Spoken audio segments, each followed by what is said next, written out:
I'm April Wolford. I'm the Director of Alumni Relations at the college. I just returned here in December. I'm from the class of 1992 and the producer of this event and the Spotlight on Excellence series, along with Kevin McGruder. I want to welcome you to the second event in our series, which is featuring Judge LaDoris Cordell from the Antioch class of 1971, and also the co-presidents of Comcil, Chris Chavers and Noah Greer. Kevin McGruder, the Vice President for Academic Affairs and the Associate Professor of History at Antioch College, will serve as the MC and the host for the Q&A session. So when we get to that point, and whenever you like, you can pose questions in the chat. Kevin will collect those questions, and during the Q&A portion of the event, he'll ask your questions at that time. Remember, this is an ongoing series, so we'll have future events too, so stay tuned for those. I am recording the event, so within the next week or so, we'll have this up on the college's YouTube channel, so you'll be able to see it and share with others as well. And again, all the microphones are muted in the event except for the participants, but you can use the chat box there to ask questions. Current students Asher Rook and DJ Riley are going to be helping out with technical support questions there. So if you need help, just either send them a private chat message or post something in the chat and they'll help you out. And with that, I'll hand it over to Dr. McGruder and he can introduce people in more detail. Oh, you're muted, Kevin. Oops, sorry about that. Thank you, April. Just so you have an idea of our timeline for tonight, Judge Cordell, Noah Greer, and Chris Chavers will have a conversation for about an hour or so. And then after that, we'll do the Q&A by going through the chat. And so just to introduce the folks who will be speaking tonight, starting with Judge LaDoris Cordell. She is retired from the Superior Court of California and from her service as an independent police auditor for the city of San Jose, California. She is an advocate for improving transparency in police misconduct and accountability, and a trailblazer and an Antioch College graduate from the class of 1971. Judge Cordell has received numerous awards and prizes for social activism and breaking race and gender barriers, including the Rose Bird Memorial Award from the California Women Lawyers, the Rosa Parks Ordinary People Award from the NAACP, and she was the Horace Mann Award winner in 2017 at Antioch College. Judge Cordell is currently writing a book about her 20 years on the bench that will be published by Macmillan sometime next year. Noah Greer is an Antioch College student majoring in biomedical science and statistics, and he goes by the pronouns he, him, his. Noah and Chris Chavers were voted as Comcil co-presidents in the fall of 2019. Along with being a student leader, Noah works in the college's finance office as an assistant. Chris Chavers is the Black Student Union president, Comcil co-president, and the student representative on the board of trustees for Antioch College. Chris is in the class of 2021. He's worked as an assistant director of a project with the Big Brothers Big Sisters organization, as an intern at the Transgender Law Center in Oakland, California, a Miller Fellow at the Coretta Scott King Center, and he was a paralegal assistant in Chicago. His self-designed major is in pre-law and community engagement. So those are our three panelists, and we're going to start out with Judge Cordell giving her overview of some of the issues in policing today.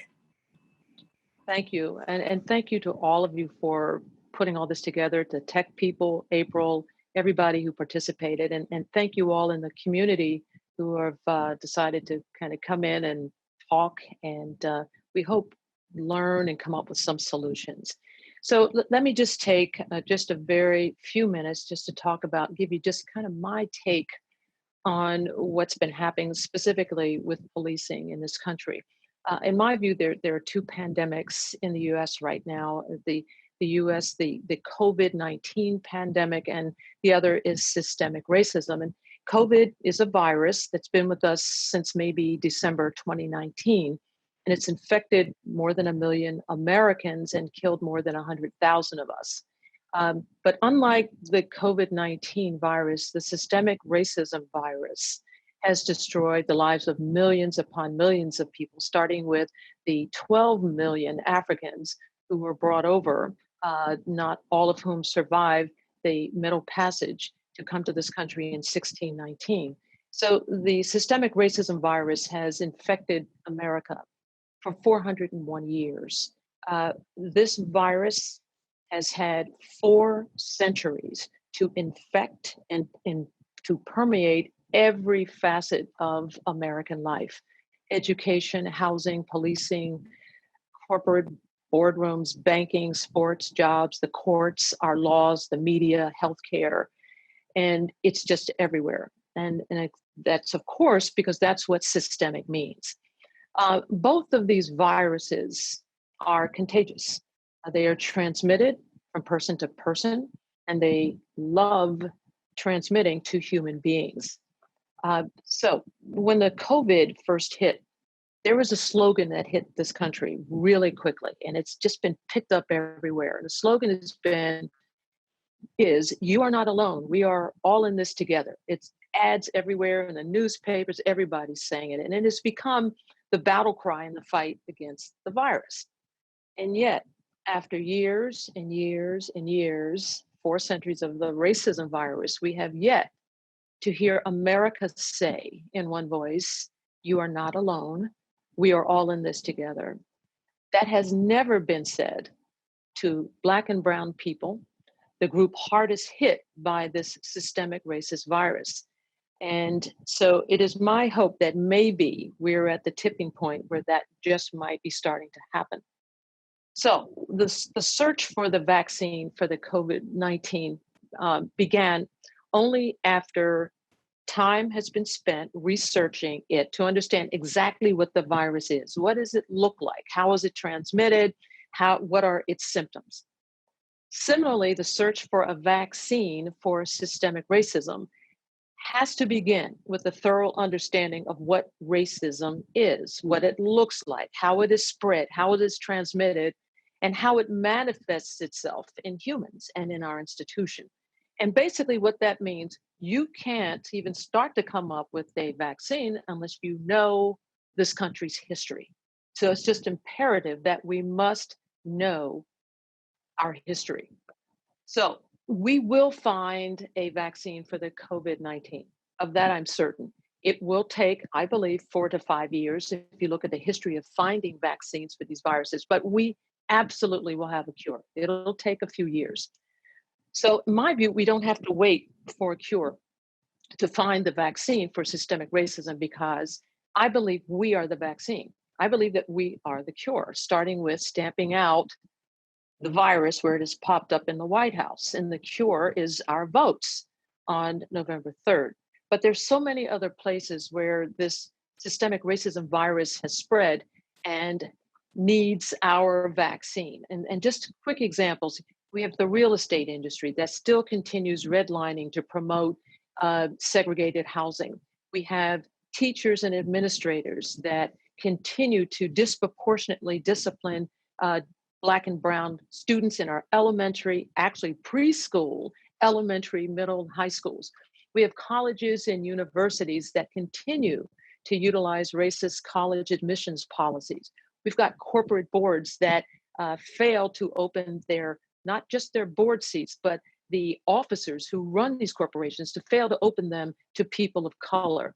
You've got the NFL that is saying all kinds of things, but they continue the racist boycott of Kaepernick, and I have yet to hear the commissioner of the NFL to even apologize. Again, apologize to Kaepernick, systemic racism. We have legislators who still do not stand up to police unions and continue to enact laws that do not bring transparency to policing. We have city governments that refuse to get on board and take down Confederate statues. We have city councils that still continue to impose overbroad, racially tinged, I think, unlawful curfews. And that's just for starters. So in my view, and I'm not trying to oversimplify this whole matter of systemic racism, but I believe if we kind of don't get it at a place where we can wrap our heads around it, we become overwhelmed. So in my view, to do nothing, to be silent is to be complicit in the spread of the systemic racism virus.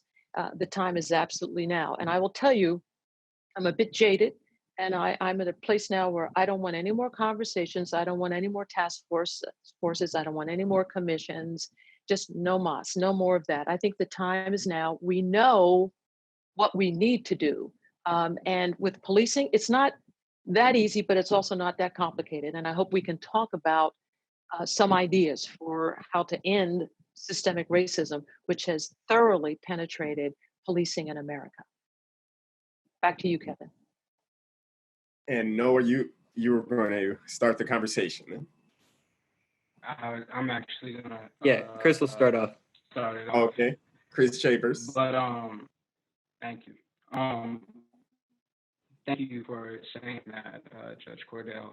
And speaking of ways in which that we can move into breaking these systems down and moving forward. Chris, could you speak up just a little bit? The police movement mean that people across Chris, we can't hear you. Can you speak up a little more, Chris? A little better. You just need to be a little louder. Yeah. Your volume is a little soft. Okay. Is it still soft? They're Can better. you hear me That's better. good now? Yes. I just Much want to make better. sure before I start asking. Okay.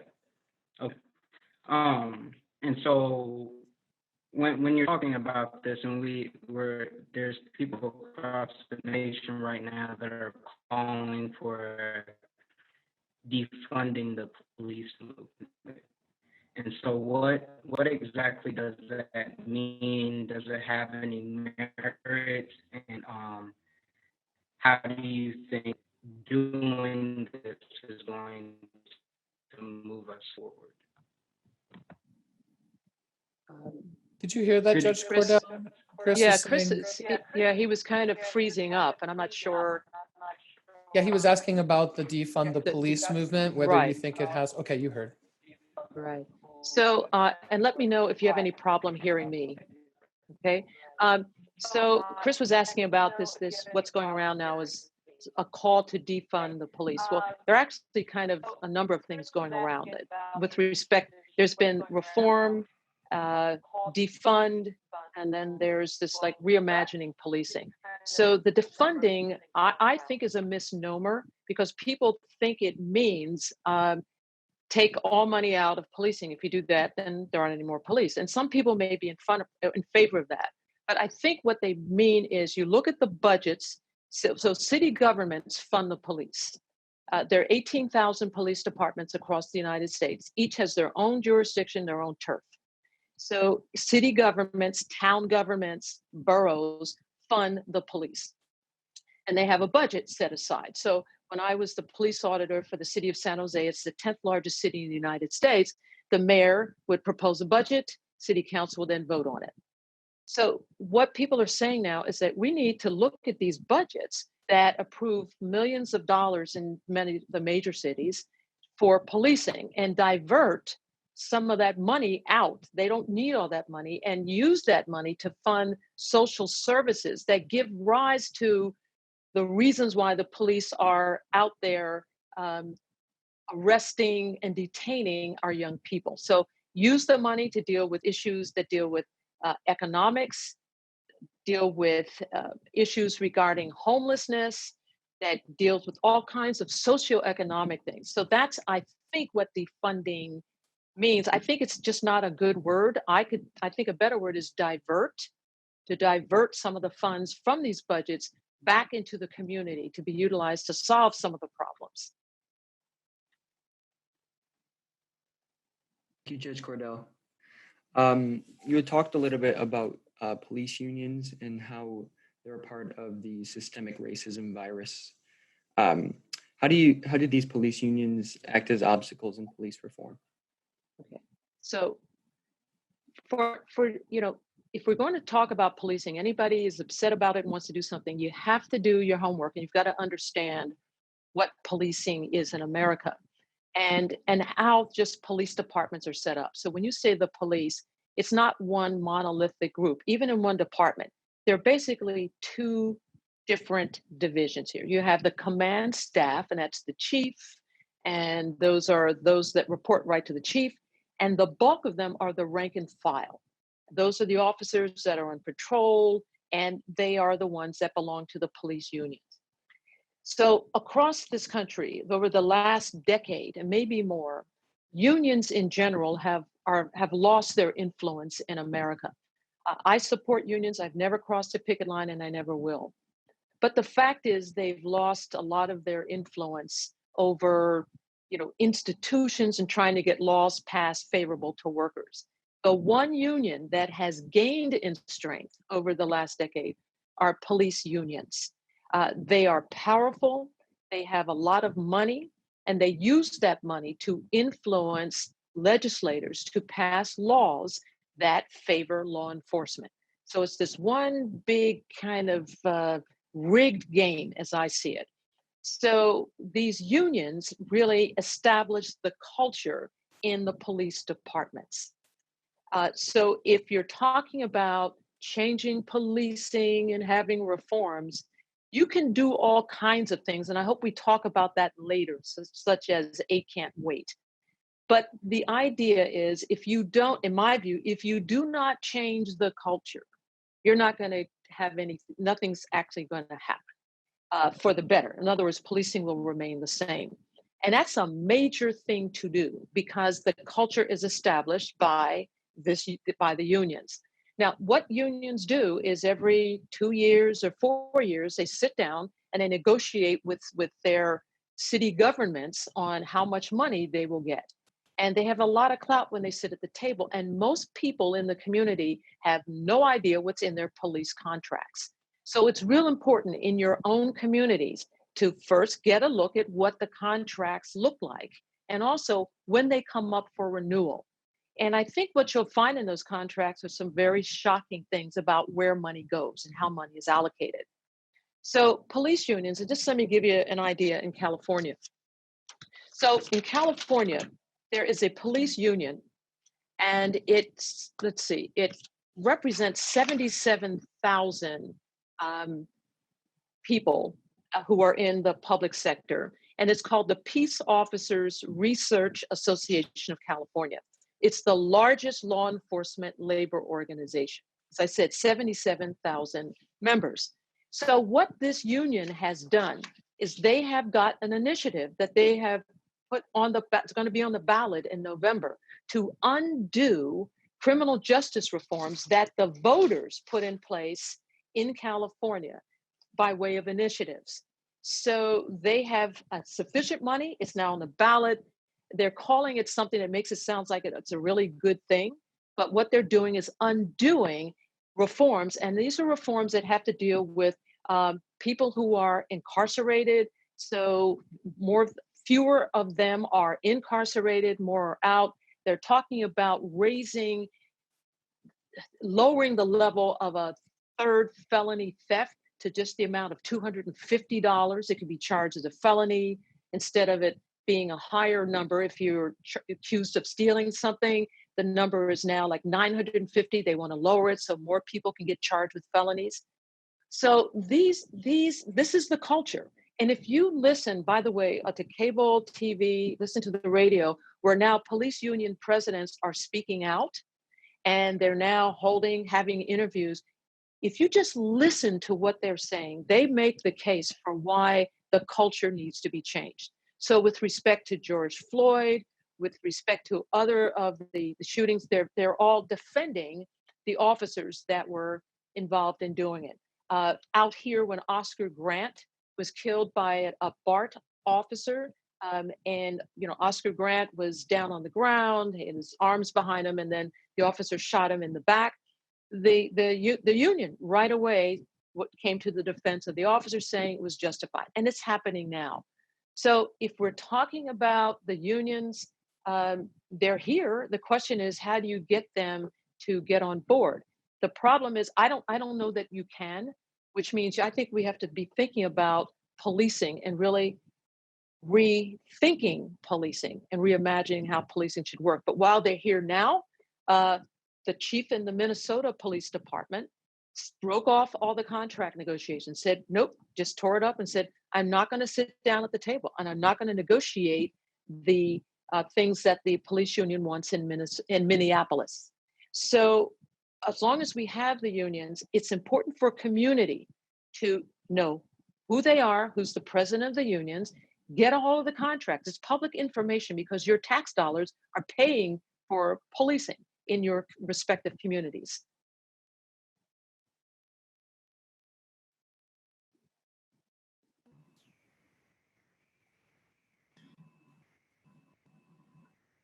Chris or Noah, do you have a follow-up question? I don't necessarily have a follow-up question, but I do have something to ask about Ohio and talk about when police officers, and to be exact, when they say that, you know, these arresting of higher portions of Black and brown folks, and they claim for it to be intentional, not intentional. And so what do you think about intentionality? Do you think that that means that there's no systemic racism? And what does that look like in the police system? Kevin, can you repeat what he said? Because he's really freezing up. Yes. My understanding is Chris is asking, you mentioned racism as a system, systemic racism. And when police officers or leaders are asked whether they are practicing within that system, they often say that their actions don't reflect intentional racism. Got it. So before I Yeah. do that, let me just back up a little bit and just make a few more comments about this culture of policing. So a major problem with policing is that they envision themselves as a paramilitary organizations. So we have the military, and so we have this organization of policing. They have ranks, they have captains and lieutenants, and they salute, and they're really kind of mimicking the military. And when the federal government made available military equipment, tanks and big guns and weapons and these vests that they wear in the military, police departments were quick to go grab them up. And again, a further kind of demonstrating the mindset of policing in this country, the militaristic mindset, that has to change. But they want to be like the military. Well, they're not. And one part of this is that in the military, I don't care if you're a top general or you're a lowly private or what branch you're in, you are required to stay in physical shape. You have to stay in physical shape, and you're routinely, tested to make sure you are. Policing, there's no such requirement. And you can look and you can see officers who they look out of shape. So they're not in a position to, perhaps not, so quickly go for their weapons because they're just out of shape. And there's no requirement in policing for officers to maintain any kind of physical shape. You have to do it when you're in the academy, and that's not even a long time, but then there is none. So let me get back to the next thing, intentionality. So I've heard police officers say this from around the country, is that, first of all, we don't see color when we're policing. We're out there, everybody looks the same. That's absurd, it's ridiculous. And that's part of the problem, because if you don't see color, something's wrong with you. And that means you're in denial. So there is this notion that, if we would never intentionally racially profile anybody. And I've heard the word intentional come up. And that means nothing, because if you look at statistics, the numbers don't lie. You can go to any police departments and look at statistics if they make them available. And you can see that disproportionate numbers of Black and brown people, especially males, but also females, are being detained, stopped, detained, searched, arrested. And so the numbers don't lie. So if they come back and say, well, we're not intentionally doing it, well, then if there's really a problem, that means you're not even thinking about it. You're not even being aware that you are profiling, and you are focusing more of your time and energy on people of color. But that being said, there are the courts. So there's the US Supreme Court, for example, that has handed down a ruling, and I guess this was 1989, Graham versus Connor. This is an important case, but it's the role that the courts play in policing. And what the court has done and what the courts do is make the rules that say when police are liable for their conduct and when they are not. So in the Graham case, the court has said officers are not liable for excessive use of force if, and here's the test, if at the time the officer used the force from the standpoint and viewpoint of the officer was reasonable, objectively reasonable. What would an officer in that position have done at that moment? And what that case also says is you don't look to the actions the officer may have taken to provoke the person, which resulted in the officer using violence or using force. So we have court decisions, and there's one now that was going before the US Supreme Court on qualified immunity. And all that is, it's a legal principle that protects certain public officials, including police, from liability, saying you can't be sued. A case on qualified immunity just came to the US Supreme Court, and they took a pass. They decided they weren't going to hear the case. So we have court decisions that have given us qualified immunity. We have court decisions that say, just look at it from the officer's point of view and don't look at what led up to it. Don't look at provocation. Just look at what the officer did at that moment from the officer's viewpoint. And that'll determine whether or not the force was reasonable or unreasonable.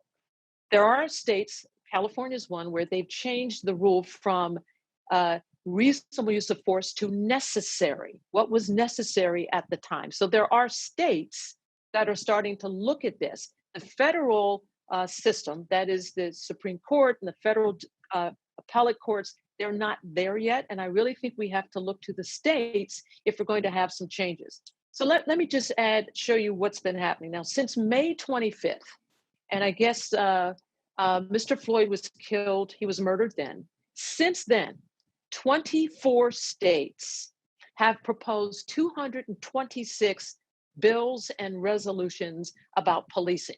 Everything from chokeholds to a database of traffic stops to independent civilian oversight of policing. So that's a lot, right? 24 states, 226 bills, resolutions. Of all of those numbers, only 3 states, as of today, have passed any policing bills: Colorado, Iowa, and New York, not Minnesota. And you would think, with Minneapolis, not Minnesota even. So Colorado, Iowa, New York. And what stands out from New York? For the first time ever, the governor signed a bill that says no longer are the records of police officers who have been disciplined private, confidential, and secret. Now they are available to members of the public. And one final point: doctors, lawyers, psychologists, judges, whenever we misbehave and we are disciplined for that misbehavior, our names, what we did wrong, and the discipline are available to the public online. So again, I'm talking about California, and I believe it's probably typical throughout the country. So all of those professions, if we mess up, we get disciplined, everybody can know about it. The one profession that does not permit that is policing. So with rare exception, Florida, believe it or not, the Sunshine State, there is sunshine on disciplinary records of police, but in most states there's not, and certainly not in California. So why? Why the double standard? Because the police unions lobby legislators, they lobby people who are running for office to get laws passed to protect them.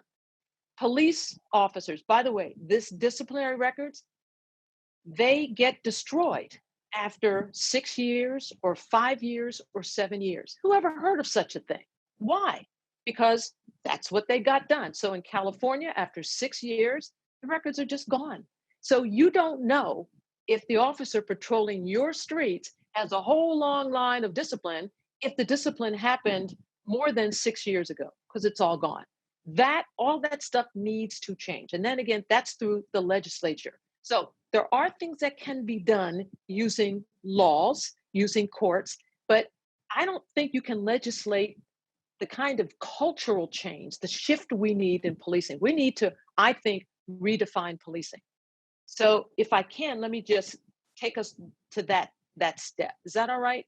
Yeah, that's Kevin? perfect. And Actually, real you just quickly? answered my question. Yeah, perfect. Okay, so let me go. So to reimagine policing, first of all, you have to understand the history. Policing has always been used to oppress people, starting with slavery.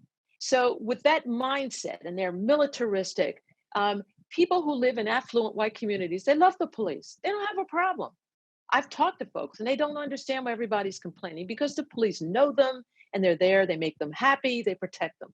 There's a different mindset, and it's racism when it comes to poor people, urban settings, or just communities of color.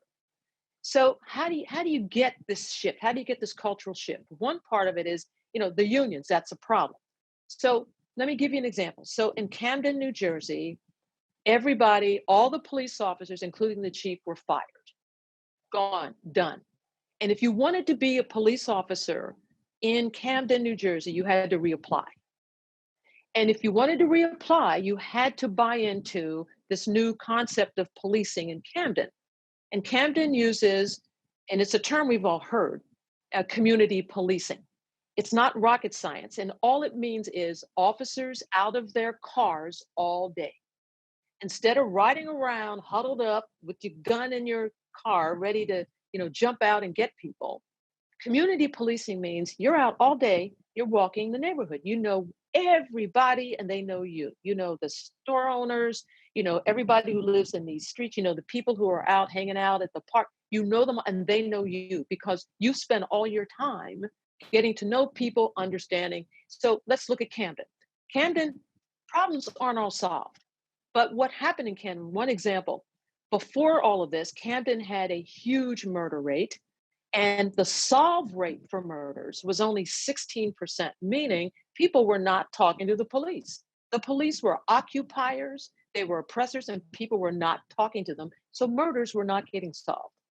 Within 2 years of a new attitude about having police in the community, the solve rate went up to 61%. So, that's one form. Another form is to look at what police do all day. And when they're in their cars, they're making traffic stops.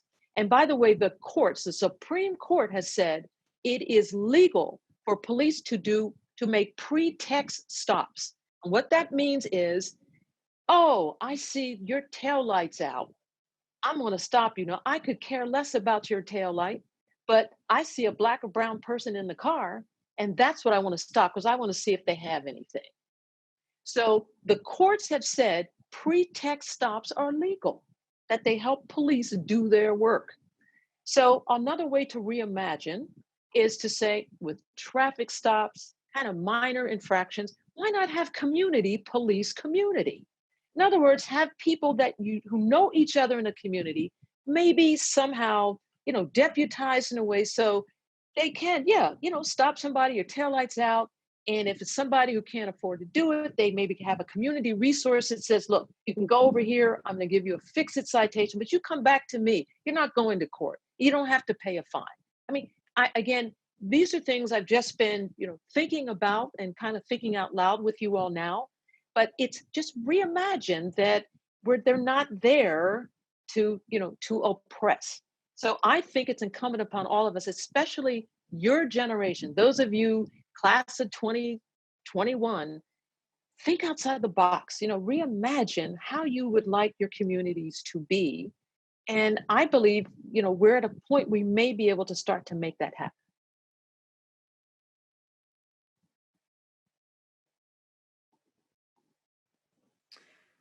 Thank you, Judge Cordell. Chris, are you? Yeah, I'm turning my video off. Can you guys hear me okay? Yeah. Yes, much better, That's Chris. much better. Beautiful. I think it was the video and the usage of that. So, and to go into what you were talking about, the reimagining, there's the 8 Can't Wait. You had mentioned it earlier, and they've been running a lot of campaigns right now, and I wanted you to talk about what 8 Can't Wait is and Sure.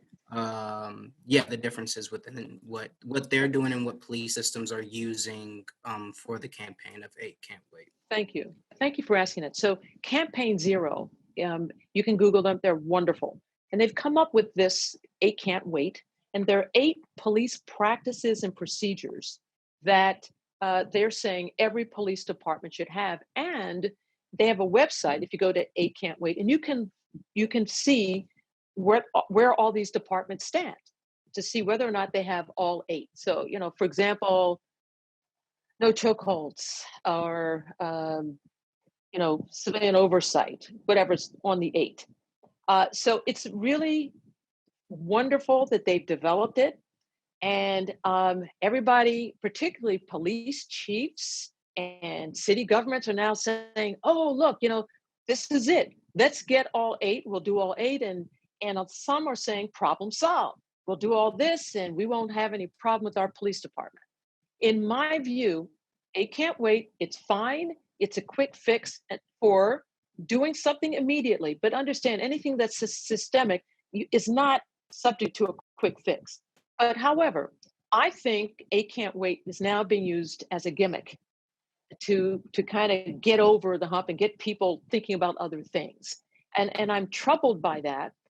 And I'm going to give you just one example. San Francisco Police Department. If you go on and look at 8 Can't Wait, every one of the 8's checked off. And it isn't that they just did it. It's like been in place for a few years that they've got all 8. So you would think, and they would argue, see, we have all 8. We're good. We're good to go. And my response to that is as follows. A few years back, maybe 2016, 2017, I was one of 3 judges who sat on a blue ribbon panel to look at San Francisco Police Department because there had been a racist, homophobic, sexist texting scandal that involved at least 9 SFPD police officers. And the texting was so egregious. I mean, it was appalling how blatant the racism and homophobia was. And and by the way, the police union came to their defense of the 9 and fought to have them, keep their jobs, just again, to give you an idea of the culture. Instead of saying to these 9 officers, we don't need you all, they fought to keep them in.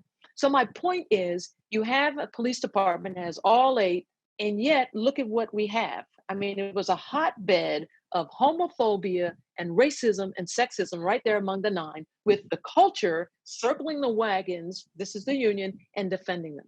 So I think 8 Can't Wait is good. I applaud Campaign Zero, but it's typical of what happens when people really don't want to change. Okay, let's adopt the 8 Can't Wait and we're done. Wrong. So I encourage you all, don't be sucked into that. It is important, as long as policing exists as it does, that we do the 8. Just don't think that that's the answer, because in my view, it is not. And I have a follow up to that. I hear you talk a lot against, not against necessarily, but about reforms and how it's going to take more than reforms to fix the systematic racism within the culture of police systems. So besides reforms and besides voting, what are other ways do you think communities can really help break systematic racism within these police systems? Okay, so one way, and again, I'm not just saying this because I did it, is to look at your local. Again, I stress these are individual departments. So when the federal governments and even your good legislators in Washington say we're going to have all these bills, that's the feds. That does not impact local police departments. It could impact if the Fed said we're going to give you grant money to the police department, but only if you do X, Y, and Z. But just know, in my view, local is where this stuff has got to happen. So what I did, and hold on a second, I just lost my AirPod. Oh, and I think I've been shaking my head too much. Let me pop these in. So what I did was run for local government. Can you hear me? Yes. Okay. So what I did was run for local government. And I ran for the Palo Alto City Council because I said, I'm not going to be a complainer. I want to be where maybe I can help make a decision. And when I ran, Palo Alto is a city of about 70,000 people. African Americans, we are 1.6% of the population here. So you can imagine what I was up against. And I won, and I took no money from anyone. So I went door to door, did grassroots, and people resonated to this whole notion of getting elected, but not buying my seat. So when I was there, one of the things I was able to do, it took me 2 years to do, was to get independent police oversight for the city of Palo Alto. Now you would think, why do we need that? It's this little, Palo Alto, little city. But we are adjacent to East Palo Alto, which is in a separate county, but is primarily Black and brown. And when Black and brown young people especially, would come across the freeway into Palo Alto, there was racial profiling. It was common to see young Black people sitting on a curb with a white Palo Alto police officer, standing over him or her. So it took me 2 years in order to bring the city council people over to my way of thinking and to get independent police oversight. I'm still not happy with the oversight, but it was a step. So when you talk about what you can do, it's about, doing more clearly, more than complaining, run for city government. But the key is really get educated, know what's in all of these documents, go to these city council meetings, look at the stuff, look at what they're doing and call them out when they are doing stuff that you feel is not being transparent, or doing things that, they should, doing things that would further deal with systemic racism. You got to call it out because there's so many people, particularly in local government, that are tone deaf or they're in denial. So, I mean, that's one way. I'm just really a supporter of those who look locally, your cities, your counties, and your states to make some changes in all of this. Thank you, Judge Cordell. If it's okay, I'm going to bring you back to the community cop topic, and I'm going to sort of link it to the recent San Francisco decision to have unarmed professionals respond to non-criminal calls instead of officers. What do you think about that? So, okay, here's what's going on now. So people finally now are saying, why do we need police responding to folks who have in crisis, who have mental illness?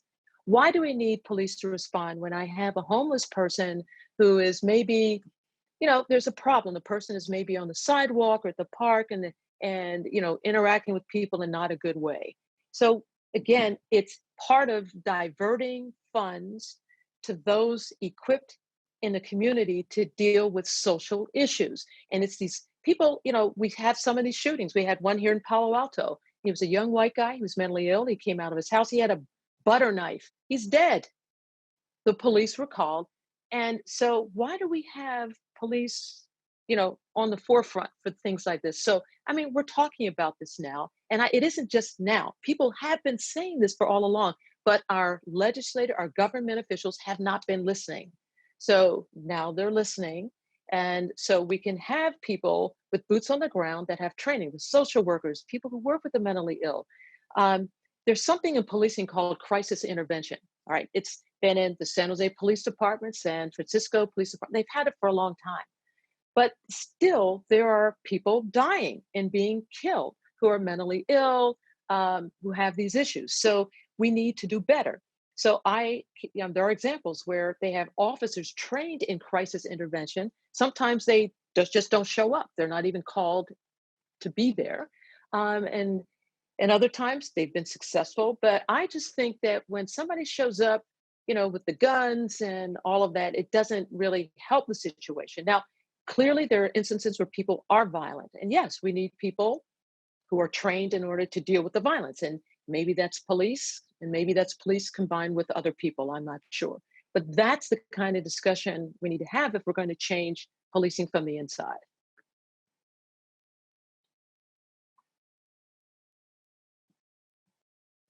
Chris, do you have a question? I have a next point, unless Noah has a follow-up question to what Judge Cordell just spoke about. No follow-up.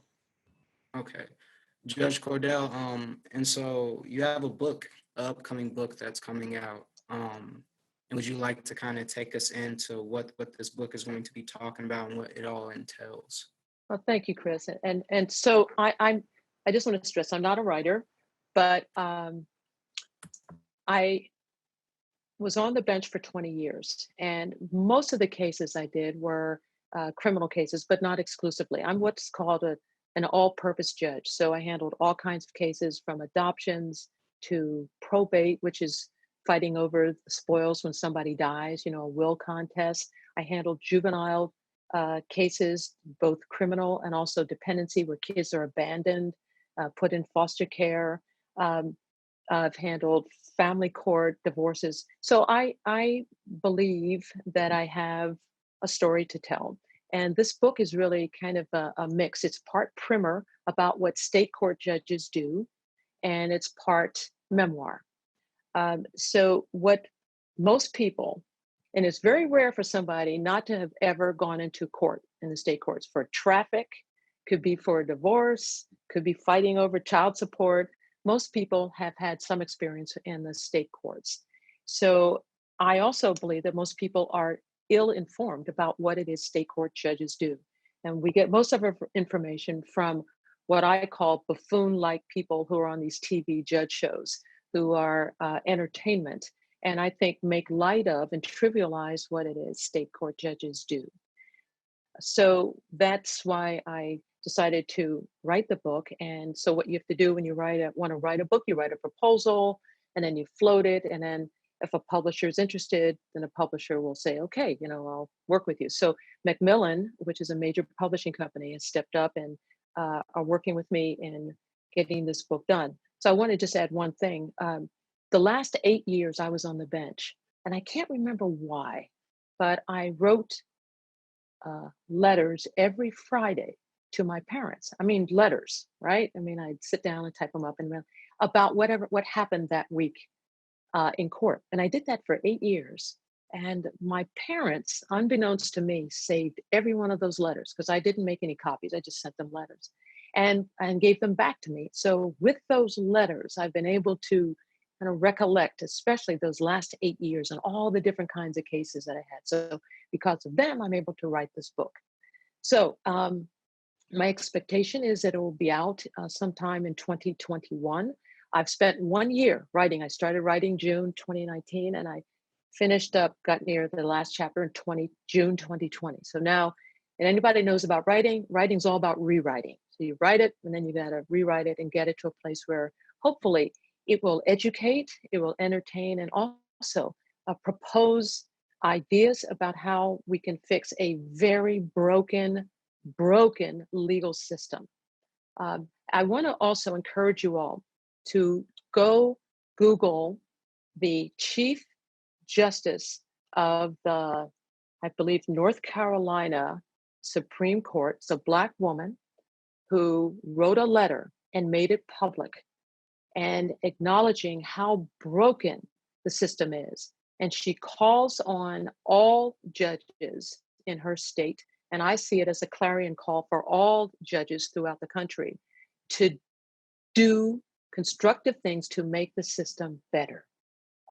And she says, judges, we are part of the problem, and we need to step up, acknowledge that, and deal with the racism that has permeated our legal system. It is an amazing letter. It's never been done, to my knowledge, by a chief justice of a Supreme Court of any court in this country.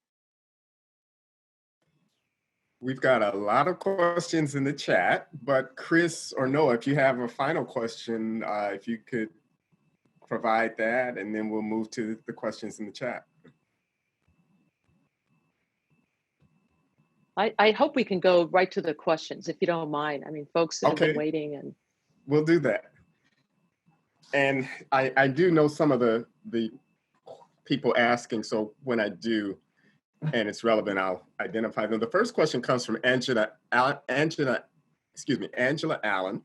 And Judge Cordell, before we started, I was talking about a young woman who grew up in Yellow Springs and has been recently very active in policing discussions, and that's Angela.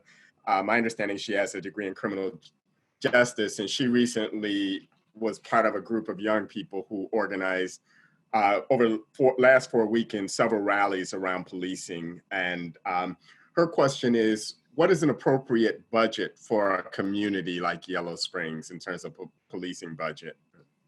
Angela, and Yellow good Springs question. now has a population of about 3,700 people. Yeah, Angela, that's a great question. And I'm the last person who would have any information about to give you an answer. I have no idea what their total budget is. I have no idea. I understand the police force is very small, it's like 10, something like that.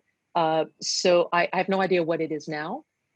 If you just want to look at percentages, you just have to pull back and say what other services are needed in the city. And that's the job of city government. Look at how much money comes in. And by the way, money comes to city governments from what? From taxes. And in cities and in towns, taxes mostly come from sales tax and property taxes. So that's the money that pays for all of your services. So the more tax money you can bring in, the bigger your budget, the more you can allocate it. And it's the city government that decides where those dollars go. And the public, we're the taxpayers, we need to be involved in every step of it. So Angela, I can't answer the question, but you've asked the right question. And I hope you'll follow it up in Yellow Springs. The next question comes from somebody who can probably answer that to some extent, and if she could put that in the chat. The question is from Lisa Krieger, and she's on Village Council. Her question was, what advice do you have for a municipality the size of Yellow Springs?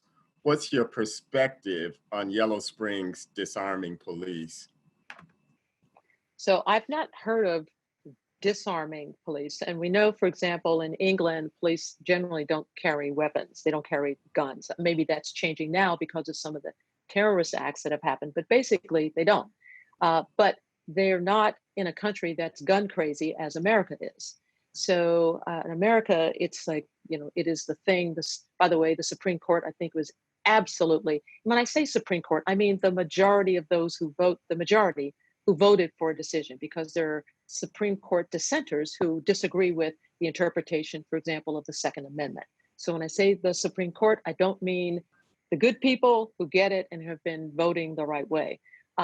So I don't know anything about any movement to disarm police anywhere in this country. And I would have a hard time wrapping my head around it, given how so many jurisdictions say it's fine to go carry guns. By the way, except if you're Black and carry a gun in a jurisdiction where it's okay to carry a gun, such as in Michigan, when all these white folks showed up with guns at the state legislature, that was fine. But if just a handful of Black people show up with guns, then everybody goes nuts. But that's an aside.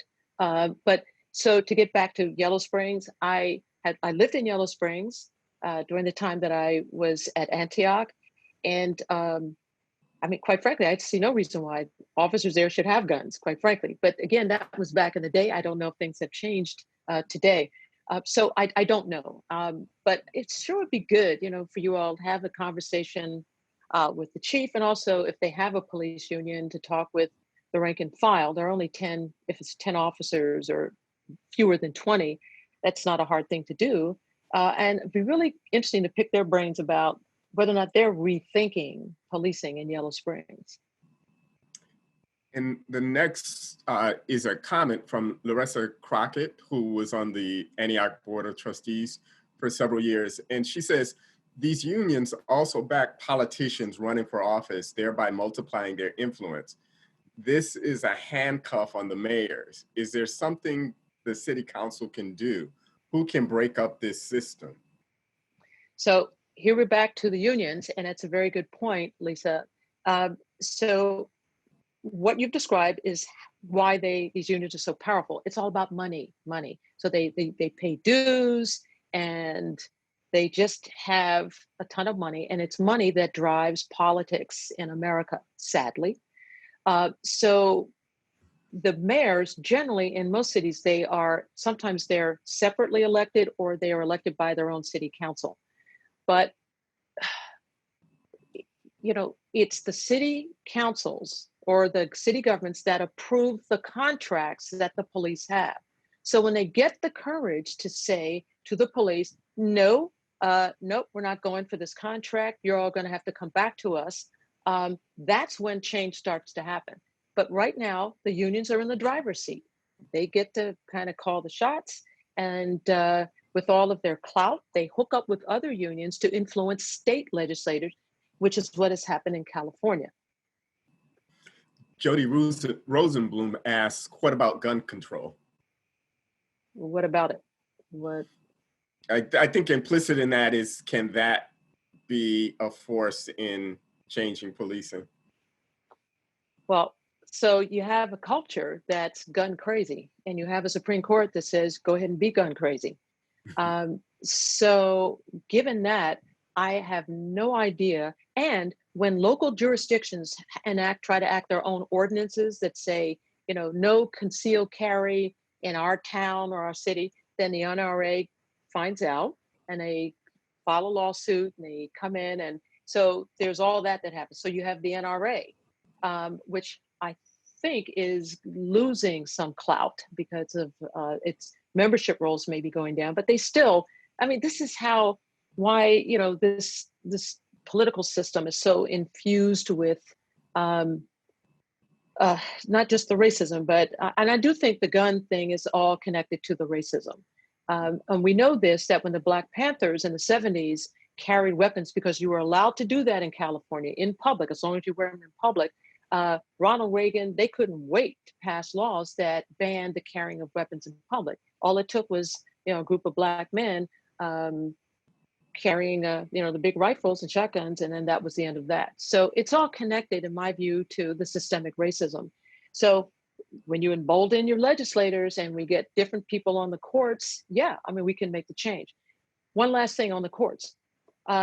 45 has been able to appoint more than 200 federal judges, maybe it's closer to 300. And that's why I've given up on the federal courts and trying to make any change, because they're lifetime appointments. Those judges, some in their 30s, are going to be here for maybe the next 40 years, maybe longer. And they're lifetime appointments. You can't do anything to get them out unless they're impeached. And to do that, it takes the will of Congress. So that's why I am focused, and another reason I'm writing this book, on the state courts. If there's going to be change, we're going to have to work it out, figure it out somehow through the state courts and state legislatures to make change here. So for me, I'm not wasting my time anymore dealing with the federal court system. I'm looking at the states to see what we can do.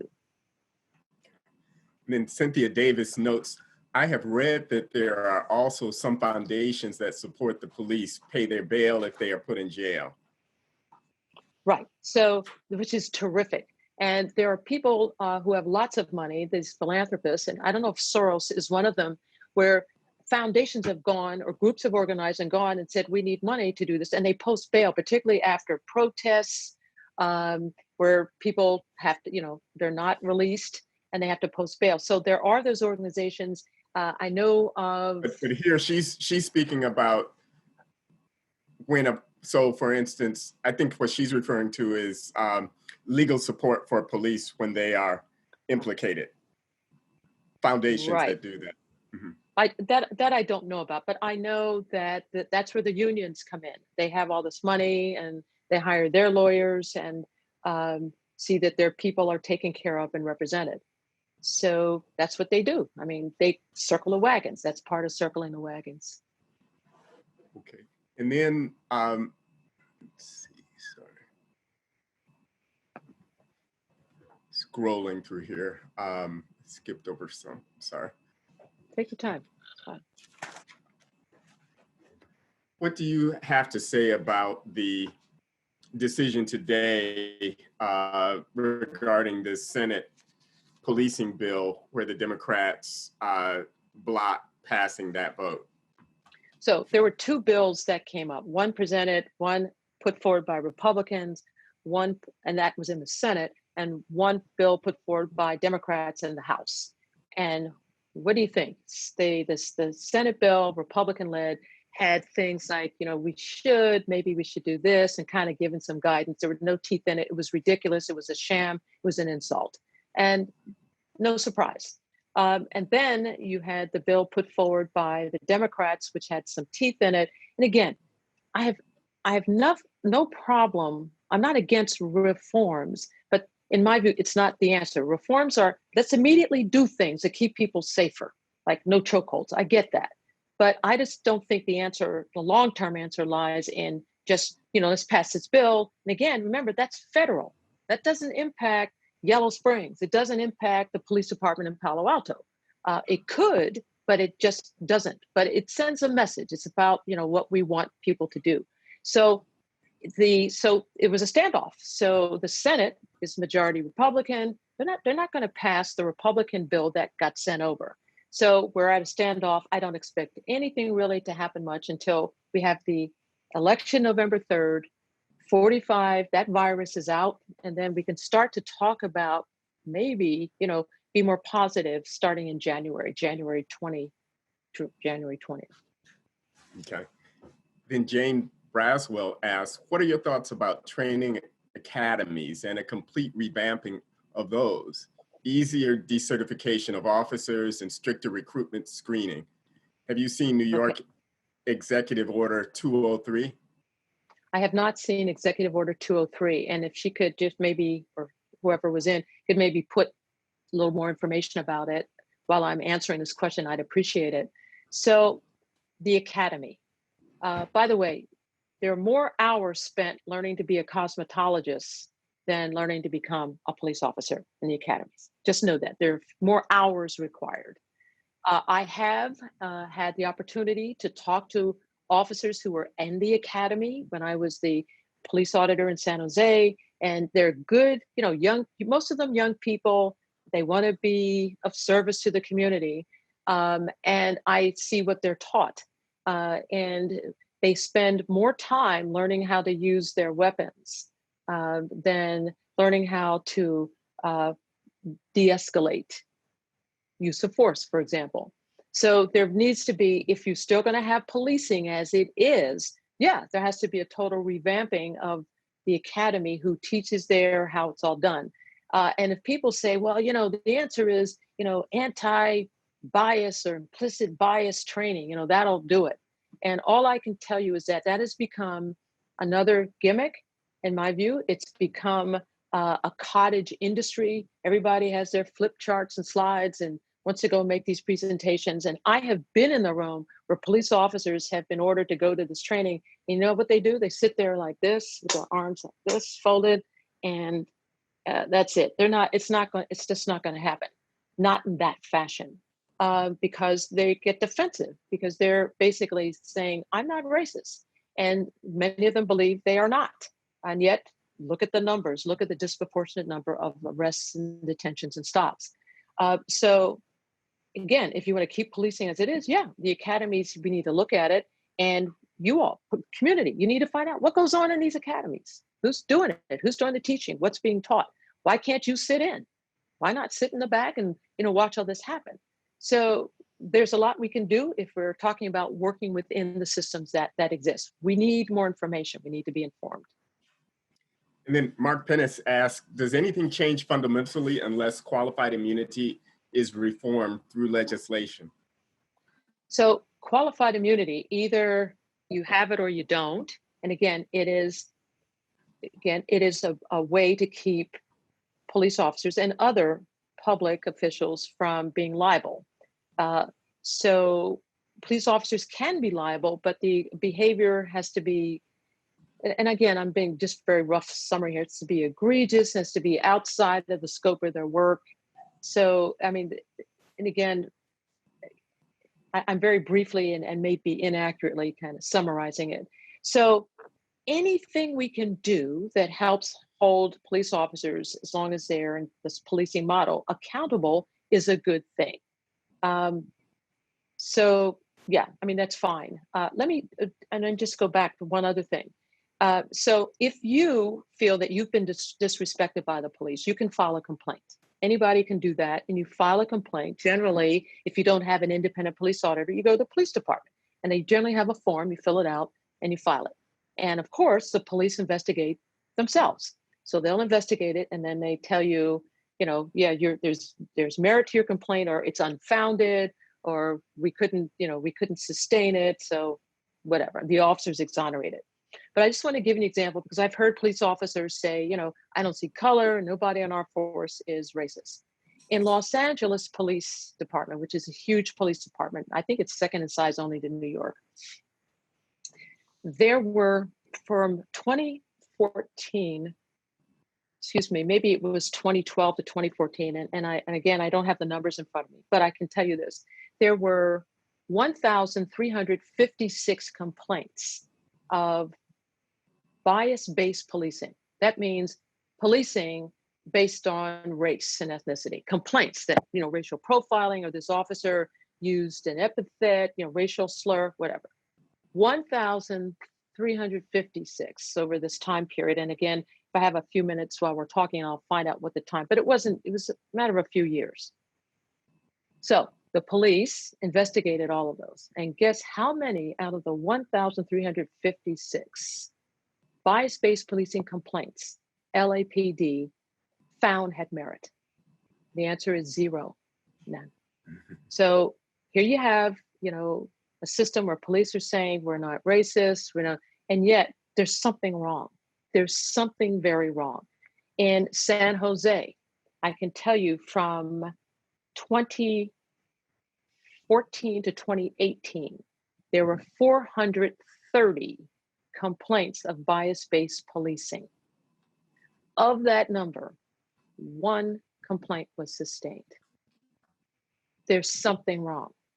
And if you look at the numbers, the disproportionate numbers of people of color who are stopped, detained, arrested, and searched, then this makes no sense. There is systemic racism, and the police are saying, no, there isn't, because there's no merit to any of these. Angela Allen asked that you said you didn't want any more discussions or task forces. How do you see communities monitoring officers' performances and holding them accountable without such community task forces? So if the purpose of the city entity is to just have oversight over the police and report out all the stats, to me, that's not a task force. That is a part of city government. So if the city government says, we want to have a little task force and we'll have these people come in and they can kind of look at the police, I say to them, no. A task force can be dismantled just like that. What I say to them is, if you are serious about transparency and monitoring what it is police are doing and looking at the stats, then you create a city government entity whose job it is to do that. You hire people to come in and their function is to do just that. Now, so that's what they did in San Jose. So the independent police auditor's office is formed from the city's charter. So the city council can't just one day say, we're tired of the police auditor, go. It has to be done by a vote to amend the city charter. So that's what I'm talking about. So and they, you know what they do? They get the outspoken people in the community, and they get the civilians who really care about it, who show up at meetings, and we're going to put you on the task force and you're going to do a panel, and they feel really good. And I say, no, we've done that, been there, done that. If you're serious about getting the data and transparency, then make it a part of what your city government stands for. And if you don't, then you're not serious. You really are not serious about making police more accountable.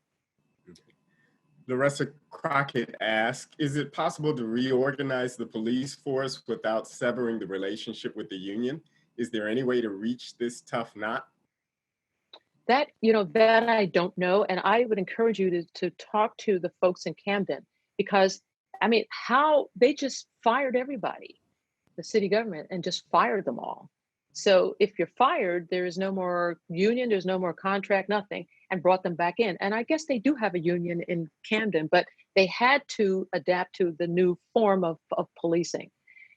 So just know that if you're thinking about, we'll kind of change things around, as it exists, the culture is really set by the union. And I see no way that culture gets changed without somehow changing, either getting the union out or sweeping it out and having people come in and agreeing to a new format. I do remember the New York law, by the way. New York governor just signed a bill, and it's huge. And it says that the discipline of records of all the police must now be made open to the public. I don't know if that's the one she was talking about, but that was huge. Matthew Arnold noted that in Camden, he thought that it might have been a city and state situation, and somebody else had commented that they thought that the whole area might have been under some state, kind of like when states take over school boards, that might have allowed them to get past the typical union relationship. Right. And you bring up another issue, which is consent decrees. So under the Obama administration and others before Obama, there were consent decrees over police departments. So the city of Oakland had a consent decree, meaning the federal judge was basically having to run the department, and he'd have to report to that federal judge. And under 45, the consent decrees, they basically pushed them all aside and said, we don't need them, they're not important. So that's just another way that you can try to hold police departments accountable. And that, again, that's the federal courts. But with these federal judges that are coming in now, they're not going to want to have any consent decrees over police departments at all. Cynthia Davis asked a question that I think is getting back to your opening comments about systemic racism. And she says, I think we need a Truth and Reconciliation Commission like they had in South Africa. What do you think? I'm not sure how a Truth and Reconciliation Commission, first of all, it'd have to be more than one commission. I don't know if that would be state by state. The federal government has never apologized for slavery, never. And that alone says something about what we're reconciling, because if the federal government won't accept the truth that slavery, the original sin, is under the underpinning of everything in this country, and is the source from which all systemic racism has grown, then I don't know how we can even have a Truth and Reconciliation Commission. So is it on the federal level? And if so, I'd have to have a formal apology from this government before I could even envision that. Or is it going to be done state by state? And if so, I'm not sure. I haven't thought about it much. I have been to South Africa. I understand how important it was to have what they did there, and to have people who did egregious things to other people come forward and say they did it, and know that they would not be punished that is, have to go to prison for admitting their guilt. And it's kind of, it's up to the beholder to decide if you think that was a good thing to have happen. It's always good to have reconciliation. It's also good to have the truth. This is a sticky wicket here because we can't even get people, particularly in policing and in city governments, to even acknowledge systemic racism, for example, in policing. I have police today, they're saying there is no systemic racism. So something more to think about, though. Okay. Matthew Arnold says that there's an important point about other professions and transparency. We just had this whole national debate about school choice, such as using charter schools to break public school teachers' unions. The entire subtext of that was supposed to be about impunity versus accountability.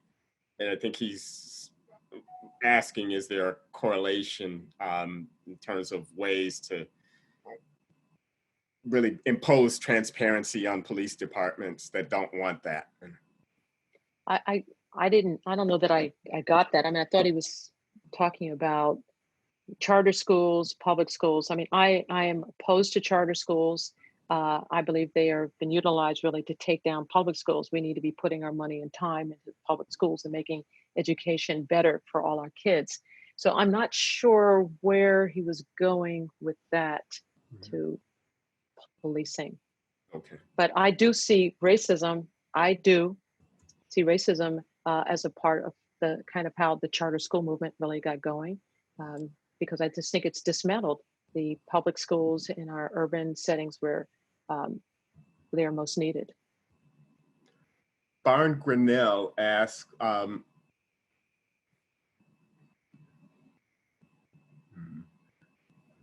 think the question is about the representation in police forces, racial representation in police forces compared to the racial representation Right. in the communities that they serve.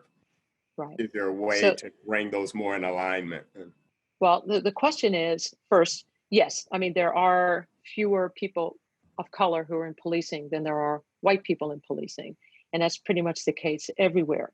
There has been some talk about, I know the way to solve this is we just get more people of color who are more representative of the community. And recently there have been articles about having more women, that if you want to have less use of force on police departments, have women, many more women. And there is data to support that if women are more prevalent in police forces, you tend to have fewer instances of uses of force and excessive use of force. But again, that's utilizing the same model. So the question is, if you have more people of color, will policing be better? Will it be less harmful to the public? Will policing somehow change?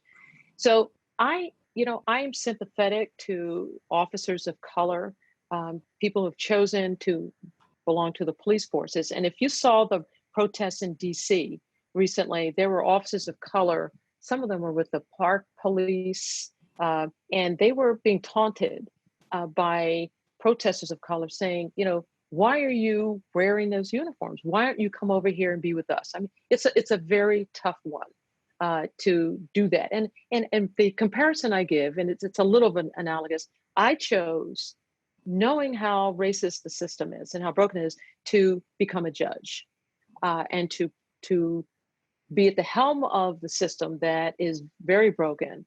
And my choice in doing it was so that I could try to make it better. And I did what I could for 20 years till I couldn't anymore. And then I decided to try to make change from the outside.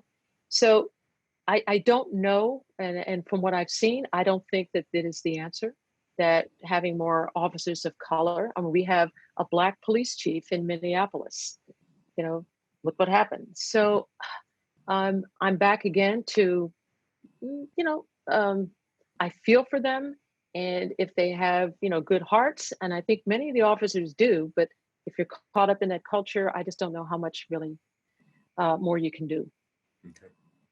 Then Sarah Shopko has posted a link in the chat, and it's really more a comment. She's saying, along with Judge Cordell's remarks on community policing, she's posting a link that is titled "How to Abolish the Police." How to Abolish the Police: Lessons from Rojava. And so if you take a look at that, it's in the chat. Angela Allen asks, what role do you think mental health care of the officers plays in the performance and in their performance? And is there something that needs more attention, especially, is this something that needs more attention, especially in bigger cities? So as policing exists, policing is very hard on the officers. The suicide rate among police officers is very high, very high. So as it exists, of course, I mean, it's a pressure cooker, especially when you have protests or just when they're responding to domestic disputes where there's violence or they've had to shoot somebody. So of course, it's an imperative that they get the assistance they need, but they're also on the front end. We need to be looking at officers. Where are they, psychologically going into policing? How are people really being looked at? What kind of testing goes on? And I know they are subjected to some testing. Sometimes they have to take lie detector tests and all that before they can even become officers. And I just maintain there's some really good people who go into policing and somehow they get, the culture kind of pulls them in. And if they want to survive, if they want to get along with fellow officers and be safe, sometimes they can't help but kind of get sucked into it. So policing as it exists, I think it really needs to be reimagined. And then there are some comments. Tom Manley, president of Antioch, says, Judge Cordell, you are a model. And then Truth Garrett, who's just graduated class of 2020, he observes that the police seem to be trained only to kill, no matter the level of threat. So there are police academies that say, and I think it's taught most, if you pull your weapon, your gun, then you don't pull it unless indeed you're going to shoot. So there are people who say, well, why not? Somebody's mentally ill. There was recently an incident out here. A brother was mentally ill. He had a baseball bat in the store, and eventually he was killed. And they're like, why do you have to shoot to kill versus, shoot the knee, shoot him, just somehow disable the person? I can't answer that. I know that is the mindset, I think, in these trainings that it's, you pull that weapon out and you shoot them. So again, another problem, this whole mindset about violence, about militarism, about seeing people as the enemy, you're the occupier, the oppressor. And that's what's policing, sadly, has come to be in this country. Matthew Arnold asks, is there any example of a U.S. city or county that's diverted funding from policing into crisis intervention teams and other social services? Yeah, it's happening now. It's only happening now. And I can't give you the particular places, but I know that if you just Google, you'll see it, because I know the New York Times has written something, I think, but I know it's starting to happen now where budgets are being proposed and they're taking big chunks out. In New York as an example, big chunk, I think 150 million was taken out and diverted. Right. One that I'm familiar with, a few years ago, we invited a representative of the Rockford, Illinois police force to talk about policing because we were going through some things in Yellow Springs. And I think they've done that also. And I have the video of that presentation. If anybody is interested in that, you can email me at kmcgruder@antiochcollege.edu. Jana Braswell,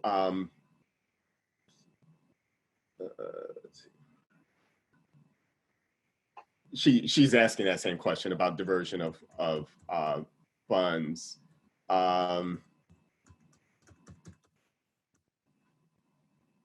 Mark Pennis observes, changing policing from the inside or primarily at the local level seems like an impossibly complicated and inefficient way to address a systemic problem. How can the feds or states help most effectively? So the feds, I don't see them doing much other than forcing some change by withholding federal money, because the feds cannot tell Yellow Springs police what to do. They can't. So eventually, if there was something horrendous going on in Yellow Springs with the police, and you got the federal and you had maybe the Civil Rights Division come in to investigate Yellow Springs, all this takes time. Then maybe you might end up getting some sort of a consent decree from a federal judge in Ohio to monitor the Yellow Springs police. I mean, that's a whole process. Right now, where federal judges are concerned, I think that's not likely to happen. So then we look to states. Most of the states, each states have a state attorney general, and you have a state justice department. So those departments can come in and they can investigate and do independent investigations. If there's a police incident, if there's a shooting, they can do that. And they can come in and see if there are people that should be prosecuted. Again, that takes time, but that's a decision made by the state attorney general or the justice department as to whether or not they're going to come in and get involved locally, let's say in Yellow Springs. So the other is, and I really think it is the way to get immediate change, is right in Yellow Springs, because you have city government, they're elected officials, and if they're not doing what they should be doing, then they should not be reelected, they should be out. And then you can have the chief come right there, talk to you and say, what are you doing? What kinds of things should we be doing? Let's talk about, I don't know what the issues are in Yellow Springs, but I do know, just from example, working, in Palo Alto, like this is where I'm focused right now. We need some change to happen. They are not, in my view, the police stepping up to do the kinds of things they should be doing. So if we organize, we protest, and we get on city government and we try to get it changed. I think that change comes more quickly than it does trying to look at state intervention and then federal intervention. And it wouldn't be this way if there weren't 18,000 police departments and everybody having their own turf. Wendy Grab says, my college wants to become involved in these social justice issues. Do you have any suggestions that our criminal justice, social work, and political science students could connect to or help out with? Oh, there's a lot. So there are, so it depends on where you want to go. But if there are district attorneys' offices and public defenders, and there are judges, all of whom have interns, and people can actually go and learn this stuff or bring your own skill set to some of these systems, say within the legal system. So you can't change systems unless you really understand how they work. You really have to understand it. So you get yourself in the places where you want to change so you can get all the information. So, I mean, there's lots of opportunities. There's internships. I know when I was on the bench, I had law students come and, be externs in my office, but I also even had college students come in. I mean, they're not as well equipped as law students to get it, but the law is not that complicated. I think lawyers try to make it sound like it's real complicated. It's not. I mean, it's kind of common sense things we do, and you learn how, to analyze things in the law. So there's plenty of opportunities, and you just have to kind of, look around you and what interests you, what are you curious about, and then kind of just go right out and say, I want to learn, and I want to be a part of this, or bring my skill set. I want to do an analysis. I want to do some data compilations for your organizations. And people, I think, would be quite willing to have that happen. Shel Horowitz asks, could you comment on demilitarizing the police, which is a huge part of the problem? How can we do this? Yeah, I mean, that's a big cultural thing where they like being like the military. And it is they have ranks, and I don't think they salute so much, but they have, the uniforms, and there's certain, basic insignias they have as your rank goes up. And so to talk about that's part of the culture, you have to shift away. You have to say, first of all, get rid of all the military equipment. They have to really be steeped in the notions of de-escalating situations with force. I mean, really be trained in it. Like, your first thing is not to go for your weapon. It is in fact a reward for you if you never use your weapon. And the rest is, again, the culture. It's just changing policing, kind of wiping all out, and the city government saying, we don't want military. We don't want this like this. We want a whole new area. So you can still keep the ranks. Don't get me wrong. People need to obey orders and they have supervisors and all. But if you go to a policing model where officers are out on the streets every day, you're really getting away from the military thing. You're really getting away because you're busting stereotypes. They're seeing the brother who hangs out here on the corner, and they know who he is, and they know he knows them, and it's a very different mindset. Let me give a quick example. In city of Alameda, a Black guy who is a martial arts choreographer goes out every morning across the street from his house, and he's in the parking lane. He's wearing all black, and he practices his choreography moves. It's beautiful to watch. He was out one morning, this just happened, and a white woman, a Karen, walks by on her morning walk by. She goes past him, sees him, and then about a quarter mile away, she calls 911. And she says, I'm afraid. There's this guy, he looks like he's dancing in the street. I'm afraid. And in response, at least 3 police cars, Alameda police, showed up, maybe 4. They surrounded him, barricaded him. And his immediate response was to go in his pocket. They went for their guns. They didn't shoot him. He pulls out his car keys and says, my car's there. I live right over there. Bottom line, he was taken to the ground. He was arrested, handcuffed, taken into jail, mugshot, strip search, charged with resisting arrest. And my point is, and these officers were ready. They're just ready. Military, here's a Black guy dancing. So had there been community policing in Alameda, they would have known him. They'd have been, up and down. They would have said to this woman, we know who he is, and he's a choreographer and he's fine, and you need to go on about your business. Didn't happen. So I know that's part of the solution is getting, we need people to be policing our neighborhoods, they need to be out of their cars and knowing who we are. This next, it's a comment and a question from W.F. Santiago Valles, and I think it touches on some of that. In a white settler colony where racialized exploitation has been used for 400 years to justify genocide, enslavement, and wage theft, what about defunding an occupation army and replacing it with community control of the peace and conflict resolution officials who are required to live in the community where they work? So you've hit on a very good point, is that most police do not live in the communities that they police. So they're come in, kind of seen as occupiers, and then they can't wait to get out. And for example, in Palo Alto, the cost of living here is so high. I get it. They can't afford to live here. I get it. But you've hit a major thing. If you are a part of the community and live here, I believe you will act very differently toward the people in your community. They will not be seen as strangers or viewed as strangers. So that's a good point. The other is, kind of as you're making, and I think it's a good one, you separate out roles. You use the police when maybe you have, there's violence erupting, somebody's been kidnapped, you got weapons. You don't use the police when things can be handled in a peaceful fashion. So I hear you. I just haven't seen anybody, actually put that model together. And maybe it's been done, but actually then have it, operate. But right now, I think it's the time where if someone had that model, that you could find communities that would say, yep, we're going to give it a try. And again, it's not so much community, it's got to be city government that's got to buy into all this, which is your elected officials.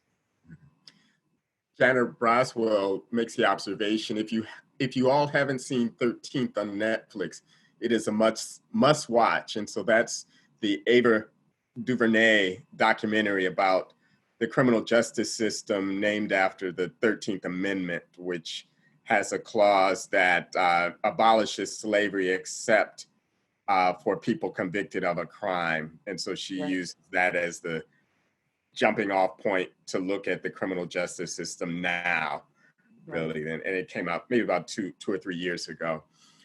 So I noticed, let me just cut in 1 second. I noticed I've got a time issue. It's now 6:08. Okay. And were we going till 6:30? I thought it was 6 o'clock. No, we were to end at 9, so it's a good time to wrap up. I need to, and plus you're making me miss Rachel Maddow. So we got to record that stuff. Well, that's a whole other thing.